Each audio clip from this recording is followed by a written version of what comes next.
Let's see what takes place in today's hearing.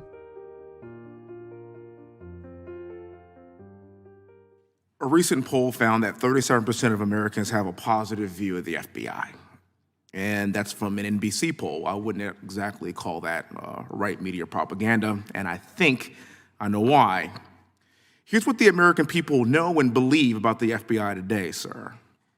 If you are a Trump, you'll be prosecuted. If you are a Biden, you'll be protected. And the American people that I represent are sick and tired of this double standard. It seems like every single hearing that we have in this room, we talk about the two-tiered justice system of Biden's DOJ and the FBI, and as we were talking earlier, here we are again. President Trump endured an unprecedented raid at his home in Mar-a-Lago.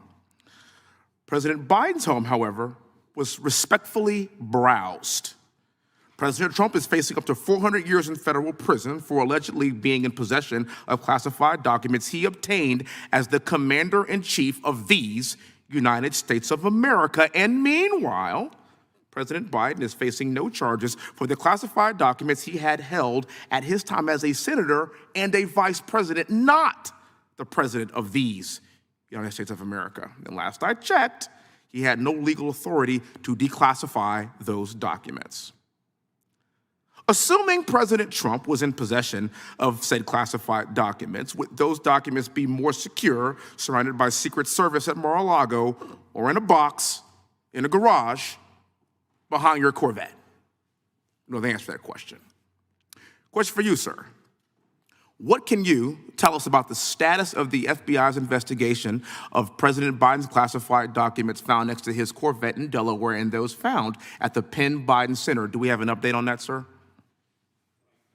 What I can tell you is that there is an ongoing special counsel investigation led by Mr. Robert Hur, and we have FBI agents affiliated with it, working on it, working very actively and aggressively with him on that case. I obviously disagree with your description of the two standards. In my view, at least under my watch, we have one standard. Okay. And that is we're going to pursue the facts wherever they lead, no matter who likes it. And I add that last part because especially in sensitive investigations, almost by definition, somebody's not going to like it. So I understand, and that's actually why I led with the sentiment of the American people. I understand that's your sentiment. I do want to finish this. So I want everybody to talk about this dichotomy that we have seen. I get your point, sir, but that's just not what we see as the public, as we the people. We see one case being fast-tracked and one case being slow-walked. We see one president's home being raided, the other president's home being kindly searched. You have one government agency, the Secret Service, protecting the former president and his home, and another government agency, the FBI, raiding the same home. Now, to me, sir, that's tragically ironic. And we expect more from a functional constitutional republic, and these things shouldn't be happening.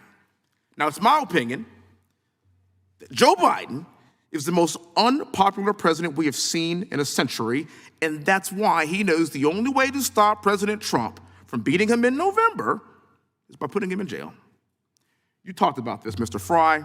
In the 247 years of this existence of this great nation, only one president has ever been indicted by the DOJ and has home raided by the FBI. Now, some have said that President Trump's indictment means that no one is above the law. Okay, all right, I would love to see that. But what about Hillary Clinton? And what about Joe Biden? And what about Hunter Biden, who is America's favorite son? And let me tell you something, I got a 4-year-old daughter and a 2-year-old daughter at my house. Hunter Biden to me is like glitter. He is on everything and you cannot get rid of him. And yet nothing is going to be done about this. We're sick of it. James Comey decided not to prosecute Hillary Clinton despite overwhelming evidence that she committed crimes. And as I recall, it was the position of the FBI to not prosecute because they didn't want to interfere with the presidential election. What do you call this? The Iowa caucuses are in 6 months. 6 months.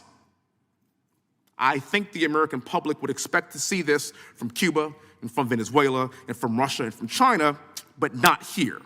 The people expect us to have blind justice. They expect equal justice under the law.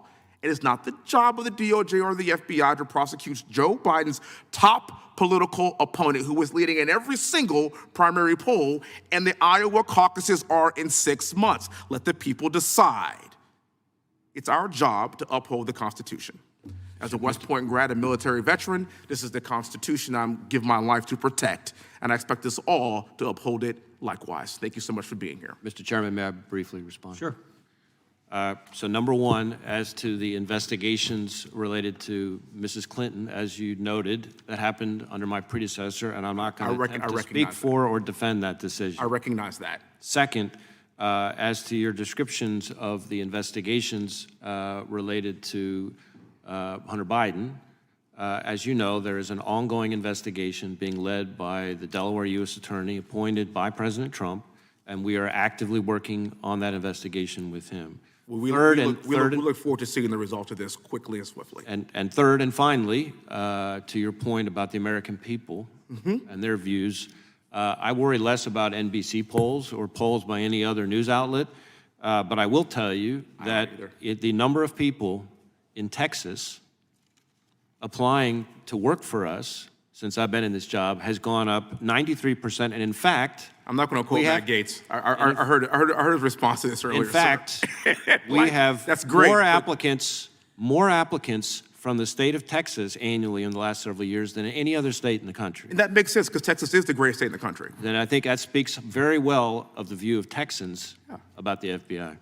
Director, any agents who served on the Crossfire Hurricane investigation or the Mueller investigation, are any of those agents on Mr. Hur or Mr. Smith's special counsel team? I don't believe so, but I can't, on the top of my head, go through the list of, there's a lot of agents involved in the two investigations, and so let me check into that and see if there's any way we can get back to you on that, because I don't want to get out over my skis. Thank you. Gentleman from Wisconsin is recognized.